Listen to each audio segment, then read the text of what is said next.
All right, I got promoted all the way up to League One. Let's see what's on the transfer market for me to grab, baby.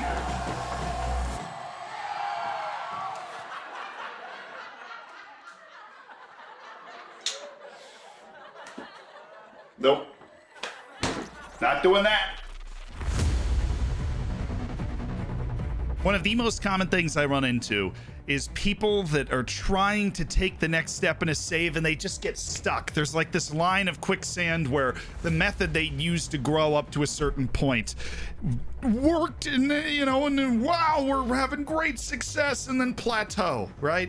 Boom, we're stuck at third in the league and we're not going anywhere. Now, why does this happen? I have one answer for you. There are two ways to play Football Manager correctly. Well, correctly. You can do whatever the heck you want, but there are two ways to play Football Manager if you are growing. You either signing free players or you signing Wonder Kids. Free players or Wonder Kids. And it's all about finding the line where you transition from one to the other. But the first side is the one that kind of confuses people the most in terms of its effectiveness. And that free player side is what we're going to talk about today, because how long can you stay viably fueled by players through trials and scouting end of contract players? And my answer for you is a very long time. And all these free players are going to help you win a lot of things, and they're going to keep you safe. And you know what else is basically free and is also going to keep you safe? That would be NordVPN, the longtime sponsor of this channel, which if you don't have yet, why? As somebody that spends my entire life on the internet, it's a very dangerous place. There's a lot of people trying to steal your information,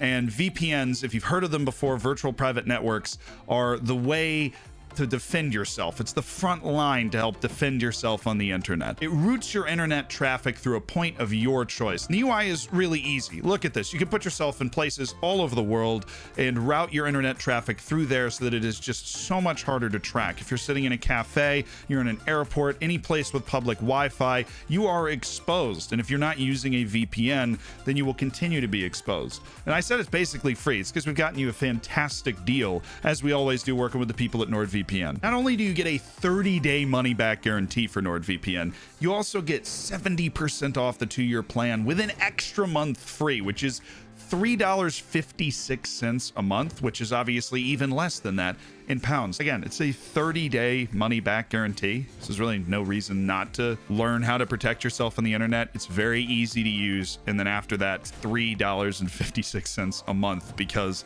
of the 2-year plan. Now, what was I saying? How long can you stay viably fueled by players through trials and scouting end of contract players? And my answer for you is a very long time. Because of my Twitch save, which if you want to watch, of course, the link's down in the description. There's also a link to a live channel where you can watch episodes and keep up to date with what's going on. We are a team called Floridsdorfer AC. We are in our 4th season, and we are playing in the Champions League. We actually aren't. We just got eliminated on stream earlier today, and we bumped down to the Europa League qualifying best place. We finished 2nd in the top flight of Austria after getting promoted in our 1st season. We have done all of this. This is serious. All of this was streamed. We have gotten all the way to 2nd in the Austrian League without signing anyone outright. And I know you don't believe me, so let's look at our 1st season. 4 free transfers. Well, that checks out to what I'm saying. Our 2nd season, the most money we spent, $57,000 for a player. The 3rd season, the most money we spent, a massive $4,000 purchase,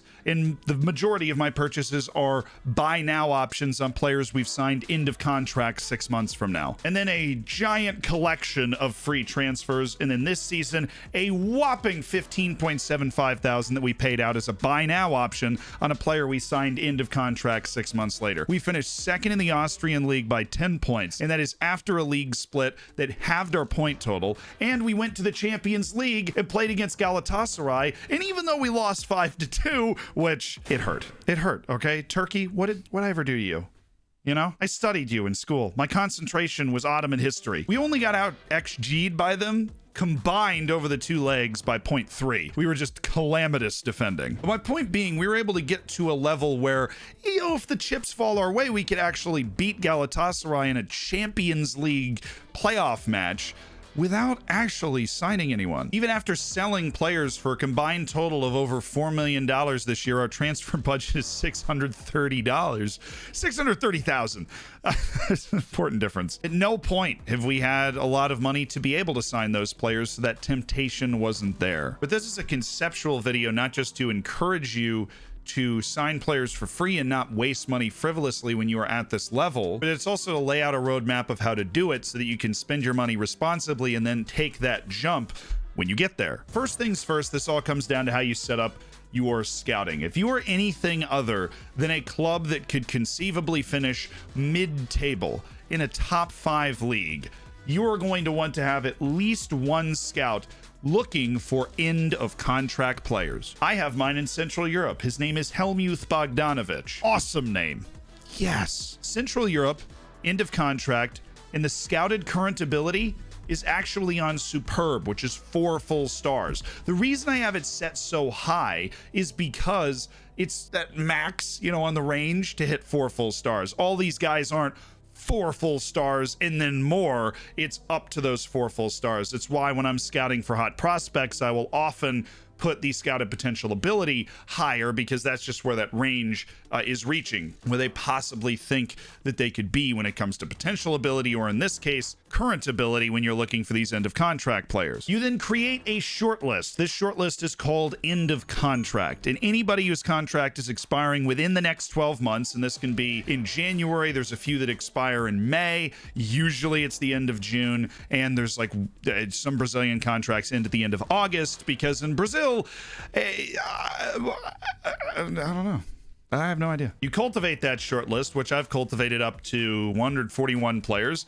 And then anytime somebody signs a new contract, you can come in here and say, all right, none of these guys' contracts are expiring in the next 12 months. So we're going to come in here and go ahead and remove these guys. So you just kind of, you tend the short list, right? You make sure that you only have players whose contracts are expiring just about in the next 12 months so that the short list doesn't become too unreasonable. And then you sort by club, and the people whose contracts have expired, you go out and you offer them a trial. Like me offering this guy a trial right now. I should. Why am I not? And then the other guy, Daichi Ayashi, I apparently can't offer him a trial because he's waiting on a work permit decision to another club. So we're going to go ahead and remove him from the list. Once you have that short list created, you look and say, oh, all right, Kieran Jacks just got observed by Luciano Canepa, my scout. I'm going to go ahead and right click, add to short list, end of contract for a year, because that will encompass the end of his contract in about 11 months time. And then when you hit one of those contract end dates, you're able to offer a whole pile of trials. We're in August and I still have this many trialists on my team, because we essentially hold a tryout for our side every year. And that's how we build our team. We find the guys who fit our budget, fit our play style, and have the high enough ability. But I've made videos on trial farms. I'm not going to teach you the details of how to run it. Once you have your trial farm up and running, you've gotten through the first phase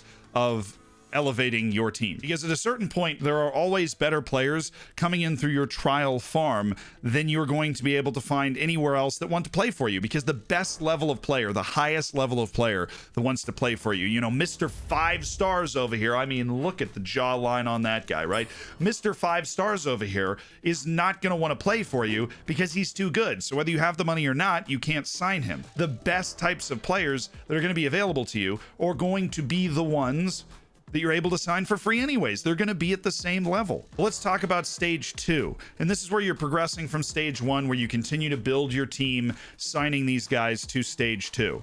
Now you start to make a little bit of money. You open up. You're not just an end of contract club. You're in the in-between phase. That's where my Floridsdorfer team is right now. I scouted the U20 World Cup, and I actually managed to cinch a couple of really talented young players. Guys like Owen Vanderhorst that are able to step into the team and make a significant difference right away because they just have a bucket of talent. So now I'm signing those wonder kids for the future, while also continuing to sign end of contract players to elevate the level of my team overall. You essentially have one eye in each direction. You notice how I have scouts looking for wonder kids in particular hotbeds that they're experts in, but I still have my end of contract scouts because I cannot rely on wonder kids alone to carry the water yet. There is a point that you're going to reach, and it will be obvious, where you're going to transition from stage 2 to stage 3. Right? There's 3 stages here. So stage 1 Covered is where you're signing players for free, and you don't even have the financial setup, the scouting setup to look for wonder kids. You are just signing free players, and it's all about winning now so you can get some money. Stage 2, you have a little bit of money, but you can't rely only on wonder kids. You certainly can't sign the best wonder kids or the best players, or the best players don't want to play for you. So you're still signing a bunch of end of contract players like I am, guys that are free, guys that have the ability to help you out. But you are able to think about your future a little. You get a little bit of money and you go sign your own Owen Vanderhorst. But the transition to stage 3 is where so many people get stuck, because there is a point where you're going to run into teams that have more money than you. You're always going to run into teams that have more money than you. If you're building a club, always going to run into teams that have more money than you do. What is the way that you overcome that? You don't spend a lot of money early on, which is what we're doing. And the transition to stage 3 is the moment you see the stars of all those free players go from 5 to 4 to 3, and now everybody you're looking at end of contract that wants to join you is like 2 to 3 stars. They're not improving your team. You go to your players that are in on trial and you go to the comparison tool and you looked at the players on your team and you go, well, they're kind of the same, right? Not really, because I'm not at that level yet. That's the moment where you want to stop being reliant on free players, when you can't improve your team with it anymore. It sounds simple. This is a conceptual thing that I see a lot of people get stuck on, right? There is a threshold that you cross, the free players won't do it anymore, and it's when you notice that the scouting member that you trust, the member of your staff that you trust to provide those star ratings, is saying, look, these guys aren't very good. And you back it up with your own eyes. You look at the comparison tool and you say, look, everybody that we're getting through our old end of contract system, identifying players we can sign for free, they're not good enough anymore. And that is the moment you transition to stage 3, where the only way to beat the teams that are still ahead of you is to sign talented young kids before they do, give them more playing time than they can, and grow an excellent core together that can then overthrow the teams above you. I've made videos about that too, but for some reason we've never talked about the fact that free players is just the way to go. And I find myself in every save that I play, playing my way up to that threshold where eventually we start to actually sign guys that are part of our future plans long term. But before that, it's all doing what the guy at Toronto FC did. The guy that signed Insigne, whether you know this or not, literally, here's the news article. He was on Transfermarkt looking up players on the Italian national team whose contracts were expiring. That's what I'm encouraging you to do. Go do it. That's how you're going to take your team to the next level without bankrupting it. Put everything into the wage budget and spend the money to make your team better. And watch the video on trial farms if you don't understand that already. And you'll be in phase 3 in no time, signing buckets of wonder kids to overthrow whatever demon you have in your league. For me, it's Salzburg. So if you have a chance to beat them, please beat them for me. I'll see you on another video stream thing.